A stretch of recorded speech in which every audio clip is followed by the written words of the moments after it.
Hello friends, welcome to my channel. Friends, ನಾವಿವತ್ತು ವೃಶ್ಚಿಕ ರಾಶಿಯವರಿಗೆ ಮಾರ್ಚ್ ತಿಂಗಳು ಟ್ಯಾರೋ ಕಾರ್ಡ್ ರೀಡಿಂಗ್ನ ಮಾಡೋಣ.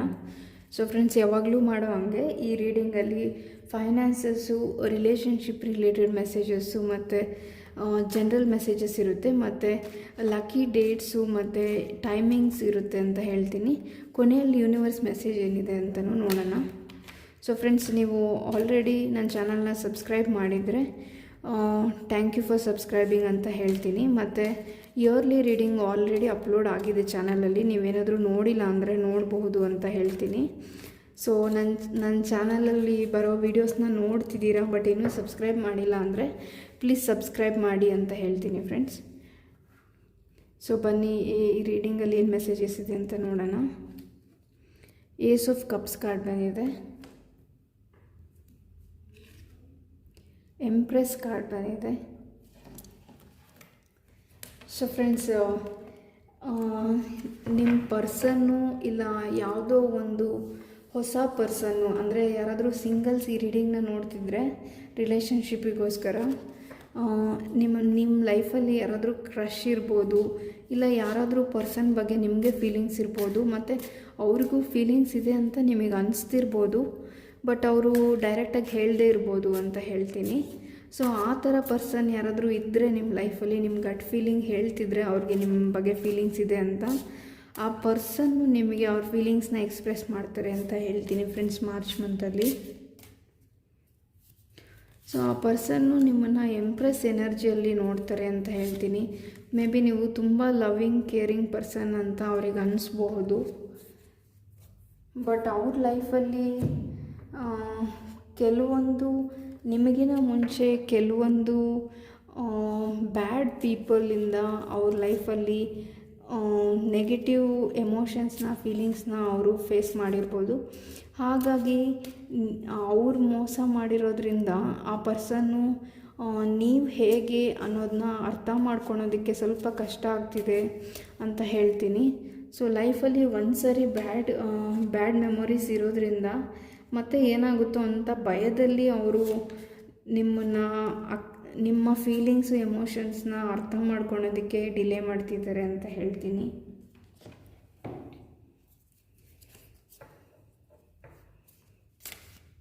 ನೀವು ಮೆಚ್ಯೂರ್ ಪರ್ಸನ್ ಅಂತ ಅನಿಸುತ್ತೆ ಫ್ರೆಂಡ್ಸ್ ಈ ರೀಡಿಂಗ್ನ ನೋಡ್ತಿರೋರು. ಆ್ಯಂಡ್ ನಿಮಗೆ ಲೈಫಲ್ಲಿ ಈ ಡಿಫಿಕಲ್ಟ್ ಸಿಚುವೇಶನ್ ಬಂದಾಗ ಹೇಗೆ ಡಿಸಿಷನ್ ಮಾಡಬೇಕು ಅಂತ ತುಂಬಾ ಚೆನ್ನಾಗಿ ಗೊತ್ತಿರ್ಬೋದು, ಬಟ್ ನಿಮ್ಮ ಪರ್ಸನಿಗೆ ಗೊತ್ತಿಲ್ಲದೆ ಇರ್ಬೋದು ಫ್ರೆಂಡ್ಸ್, ಅವರು ಸ್ಟ್ರಗಲ್ ಮಾಡ್ಬೋದು ಅಂತ ಹೇಳ್ತೀನಿ. ಎಂಪ್ರೆಸ್ ಕಾರ್ಡ್ ಬಂದಿದೆ. ಸೊ ಫ್ರೆಂಡ್ಸ್, ಎಂಪ್ರೆಸ್ ಕಾರ್ಡ್ ನೋಡಿ, ಡಿಫ್ರೆಂಟ್ ಡೆಕ್ಸ್ನ ತೆಗೆದಿದ್ದೀನಿ, ಬಟ್ ಎರಡು ಡೆಕ್ಕಲ್ಲೂ ಎಂಪ್ರೆಸ್ ಕಾರ್ಡ್ ಬಂದಿದೆ ನೋಡಿ. ಡೆಫಿನೆಟ್ಲಿ ಈ ರೀಡಿಂಗ್ ನೋಡ್ತಿರೋರು ಪಾರ್ಟ್ನರು ನಿಮ್ಮನ್ನು ಎಂಪ್ರೆಸ್ ಥರ ನೋಡ್ತಾರೆ ನೋಡಿ ಫ್ರೆಂಡ್ಸ್. ಇಲ್ಲೂ ಎಂಪ್ರೆಸ್ ಕಾರ್ಡ್ ಬಂದಿದೆ, ಇಲ್ಲೂ ಎಂಪ್ರೆಸ್ ಕಾರ್ಡ್ ಬಂದಿದೆ. So you should embrace your softer side, allow yourself to explore the emotions you are feeling and listen to your intuition. It is also one of the strongest pregnancy and motherhood card. So ಯಾರಾದರೂ ಈ reading ನೋಡ್ತಿರೋರು ಪ್ರೆಗ್ನೆನ್ಸಿಗೋಸ್ಕರ try ಮಾಡ್ತಿದ್ರೆ ತುಂಬ ದಿನದಿಂದ ಅಥವಾ ವರ್ಷದಿಂದ ನಿಮಗೆ good news ಸಿಗ್ಬೋದು ಅಂತ ಹೇಳ್ತೀನಿ. ಇನ್ನೂ ಕೆಲವೊಬ್ಬರು ನಾನು ಆಗಲೇ ಹೇಳ್ದಂಗೆ ರಿಲೇಷನ್ಶಿಪ್ಗೋಸ್ಕರ ನೋಡ್ತಿದ್ರೆ ನಿಮ್ಮ ಪಾರ್ಟ್ನರ್ ನಿಮ್ಮನ್ನು ತುಂಬ ಕೇರಿಂಗ್, ಲವ್ವಿಂಗ್ ಮತ್ತು ನರ್ಚರಿಂಗ್ ಪರ್ಸನ್ ಆಗಿರೋದ್ರಿಂದ ತುಂಬ ಇಷ್ಟಪಡ್ತಾರೆ ಅಂತ ಹೇಳ್ತೀನಿ ಫ್ರೆಂಡ್ಸ್. ರಿಲೇಷನ್ಶಿಪ್ಪಲ್ಲಿ ಇರೋರು ಈ ರೀಡಿಂಗ್ನ ನೋಡ್ತಿದ್ರೆ,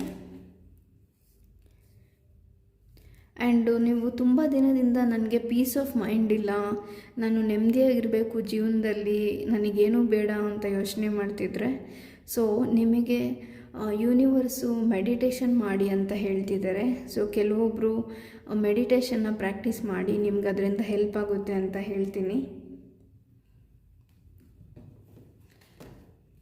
ಸೊ ಕರಿಯರ್ ರಿಲೇಟೆಡ್ ಆಗಿ ಯಾರಾದರೂ ಈ ರೀಡಿಂಗ್ನ ನೋಡ್ತಿದ್ರೆ ನಿಮಗೆ ಹೊಸ ಆಪರ್ಚುನಿಟೀಸ್ ಕೊಡ್ತಾರೆ ಅಂತ ಹೇಳ್ತೀನಿ ಫ್ರೆಂಡ್ಸ್. ಇಲ್ಲಿ ನೋಡಿ, ace of cups is related to new beginnings in a relationship and love. Basically it is related to emotions. You are ready to allow to open yourself, giving and receiving unconditional love ಅಂತ ಇದೆ. So ನಿಮಗೆ ಕರಿಯರಲ್ಲಿ ಹೊಸ ಆಪರ್ಚುನಿಟೀಸ್ನ universe ಕೊಡ್ತಾರೆ. ಇಲ್ಲಿ ನೋಡಿ, universe ನಿಮಗೆ ಒಂದು ಹೊಸ ಆಪರ್ಚುನಿಟಿನ ಕೊಡ್ತಾರೆ. ನೀವು ಹೊಸದಾಗಿ ಕೆಲಸ ಹುಡುಕ್ತಿದ್ರೆ ನಿಮ್ಗೊಂದು ಒಳ್ಳೆ ಆಪರ್ಚುನಿಟಿ ಸಿಗುತ್ತೆ ಅಂತ ಹೇಳ್ತೀನಿ ಫ್ರೆಂಡ್ಸ್.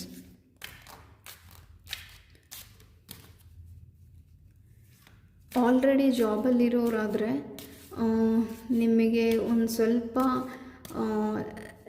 ರಿಲ್ಯಾಕ್ಸ್ ಮಾಡೋದಕ್ಕೆ ಟೈಮ್ ಸಿಗುತ್ತೆ ಮಾರ್ಚ್ ಮಂತಲ್ಲಿ ಅಂತ ಹೇಳ್ತೀನಿ ಫ್ರೆಂಡ್ಸ್. ಇಲ್ಲಿ ನೋಡ್ಬೋದು ನೀವು, ಈ ಪರ್ಸನ್ನು ಪೀಸ್ ಆಫ್ ಮೈಂಡಿಂದ ನೆಮ್ಮದಿಯಾಗಿ ಕೂತ್ಕೊಂಡು ಅವ್ರದ್ದೇ ಟೈಮ್ನ ಸ್ಪೆಂಡ್ ಮಾಡ್ತಿದ್ದಾರೆ.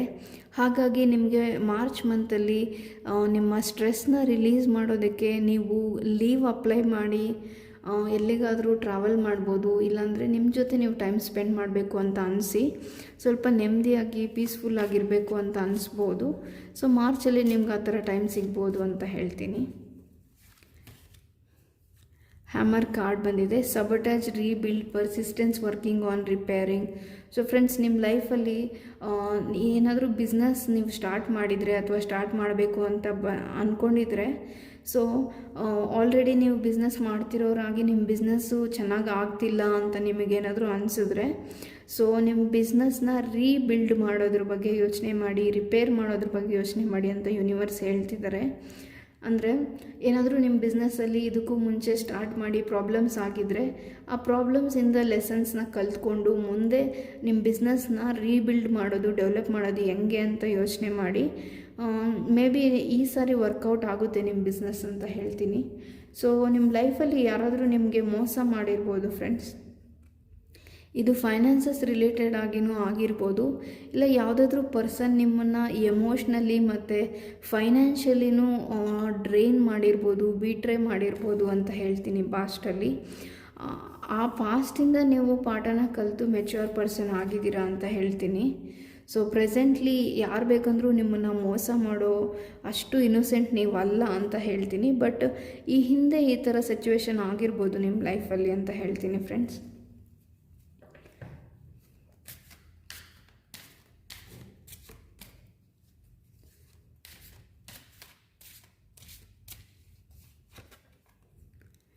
ಕೊಫೇನ್ ಅಂತ ಬಂದಿದೆ. New beginnings, liberation, reborn, transition and tragic endings. So friends, ನಿಮ್ಮ ಲೈಫಲ್ಲಿ ಯಾವುದಾದ್ರೂ ಒಂದು ತುಂಬಾ ನೋವು ಕೊಡೋ ಸಿಚುವೇಶನ್ನು, ನೋವು ಕೊಡೋ ಪರ್ಸನ್ನು ಎಂಡ್ ಆಗಿರ್ಬೋದು ನಿಮ್ಮ ಲೈಫಲ್ಲಿ ಈ ಹಿಂದೆ, ಇಲ್ಲಾಂದರೆ ಮಾರ್ಚ್ ಮಂತಲ್ಲಿ ಆಗ್ಬೋದು. ಬಟ್ ಈ ಎಂಡಿಂಗಿಂದ ನಿಮಗೊಂದು ಹೊಸ ಬಿಗಿನಿಂಗ್ ಇದೆ ಫ್ರೆಂಡ್ಸ್. ಇದು ರಿಲೇಷನ್ಶಿಪ್ ಆಗಿರ್ಬೋದು, ಫೈನಾನ್ಸಸ್ ಆಗಿರ್ಬೋದು, ಬಿಸ್ನೆಸ್ ಆಗಿರ್ಬೋದು. ಸೊ ನೀವು ರೈಟ್ ಡಿಸಿಷನ್ಸ್ನ ರೈಟ್ ಟೈಮಲ್ಲಿ ತೊಗೊಳೋದಕ್ಕೆ ಯೂನಿವರ್ಸ್ ನಿಮಗೆ ಗೈಡ್ ಮಾಡ್ತಾರೆ. ಸೊ ಜಾಸ್ತಿ ವರಿ ಮಾಡೋಕ್ಕೆ ಹೋಗಬೇಡಿ ಅಂತ ಹೇಳ್ತೀನಿ. ಸೊ ಯೂನಿವರ್ಸ್ ನಿಮಗೆ ಹೆಲ್ಪ್ ಮಾಡ್ತಾರೆ ಡಿಸಿಷನ್ಸ್ನ ತೊಗೊಳೋದಕ್ಕೆ ಅಂತ ಹೇಳ್ತೀನಿ ಫ್ರೆಂಡ್ಸ್. ಓವರ್ ಥಿಂಕ್ ಮಾಡೋ ಅವಶ್ಯಕತೆ ಇಲ್ಲ ಅಂತ ಹೇಳ್ತೀನಿ. ಸೊ ಈಗ ಶಿವ ಮೆಸೇಜಸ್ ಏನಿದೆ ಅಂತ ನೋಡೋಣ ಬನ್ನಿ. ಸೊ ಮಾರ್ಚ್ ಮಂತ್ಗೆ ಶಿವ ಮೆಸೇಜಸ್ ಏನಿದೆ, ಗೈಡೆನ್ಸ್ ಏನಿದೆ ಅಂತ ನೋಡೋಣ. ಅಡಿಕ್ಷನ್ಸ್ ಅಂತ ಇದೆ. Transcend materialism, cultivate devotion to lord Shiva. So friends, ನಿಮ್ಮ ಲೈಫಲ್ಲಿ ಏನಾದರೂ ಅಡಿಕ್ಷನ್ಸ್ ಇದ್ದರೆ ಅದನ್ನು ಓವರ್ಕಮ್ ಮಾಡೋದಕ್ಕೆ ಯೂನಿವರ್ಸ್ ನಿಮಗೆ ತುಂಬ ದಿನದಿಂದ ಗೈಡ್ ಮಾಡ್ತಿರ್ಬೋದು. ಬಟ್ ನೀವೂ ಪ್ರಯತ್ನ ಮಾಡ್ತಿರ್ಬೋದು ಯಾವುದೋ ಒಂದು ಅಡಿಕ್ಷನಿಂದ ಹೊರಗೆ ಬರಬೇಕು ಅಂತ. ಬಟ್ ಮಾರ್ಚ್ ಮಂತಲ್ಲಿ ನಿಮಗೆ ಯೂನಿವರ್ಸು ಸ್ಟ್ರಾಂಗ್ ಆಗಿ ಆಪರ್ಚುನಿಟಿನ ಕೊಡ್ತಾರೆ ಫ್ರೆಂಡ್ಸ್. ಯೂಸ್ ಮಾಡ್ಕೊಳ್ಳಿ ಅಂತ ಹೇಳ್ತೀನಿ. ಈ ಅಡಿಕ್ಷನ್ನು ಮೇ ಬಿ ನೀವು ರಿಲೇಷನ್ಶಿಪ್ ಬಗ್ಗೆ, ಯಾವುದೋ ಒಂದು ಪರ್ಸನ್ ಬಗ್ಗೆ ಅಡಿಕ್ಷನ್ ಇಟ್ಕೊಂಡು ನಿಮ್ಮ ಫೈನಾನ್ಸ್ ಕರಿಯರ್ನ ಇಗ್ನೋರ್ ಮಾಡಿರ್ಬೋದು ಈ ಹಿಂದೆ. ಮತ್ತು ಅದೇ ತಪ್ಪನ್ನ ಮಾಡಬೇಡಿ ಅಂತ ಹೇಳ್ತೀನಿ. ಇನ್ನು ಕೆಲವೊಬ್ಬರು ಯಾವುದಾದ್ರೂ ಬ್ಯಾಡ್ ಹ್ಯಾಬಿಟ್ಸ್ ಇದ್ದರೆ ಆ ಬ್ಯಾಡ್ ಹ್ಯಾಬಿಟ್ಸ್ನ ನೀವು ಬಿಡಬೇಕು ಅಂತ ಯೋಚನೆ ಮಾಡ್ತಿರ್ಬೋದು. ಬಟ್ ಬಿಡೋಕ್ಕಾಗಿಲ್ಲದೆ ಇರ್ಬೋದು ಇಷ್ಟು ದಿನದಿಂದ. ಬಟ್ ಯೂನಿವರ್ಸ್ ನಿಮಗೆ ಇನ್ನೊಂದು ಸರಿ ಸೆಕೆಂಡ್ ಆಪರ್ಚುನಿಟಿ ಕೊಡ್ತಿದ್ದಾರೆ ನಿಮ್ಮ ಬ್ಯಾಡ್ ಹ್ಯಾಬಿಟ್ಸ್ನ ಬದಲಾಯಿಸ್ಕೊಳ್ಳೋದಕ್ಕೆ ಅಂತ ಹೇಳ್ತೀನಿ. ಅದು ಓವರ್ ಥಿಂಕಿಂಗ್ ಕೂಡ ಆಗಿರ್ಬೋದು. ಸೊ ಯೂನಿವರ್ಸ್ ಮೆಸೇಜ್ ಏನಿದೆ ನೋಡೋಣ ಬನ್ನಿ. ಮಾರ್ಚ್ ಮಂತಲ್ಲಿ ಯೂನಿವರ್ಸ್ ನಿಮಗೇನು ಮೆಸೇಜ್ ಕೊಡ್ತಿದ್ದಾರೆ ಅಂತ ನೋಡೋಣ.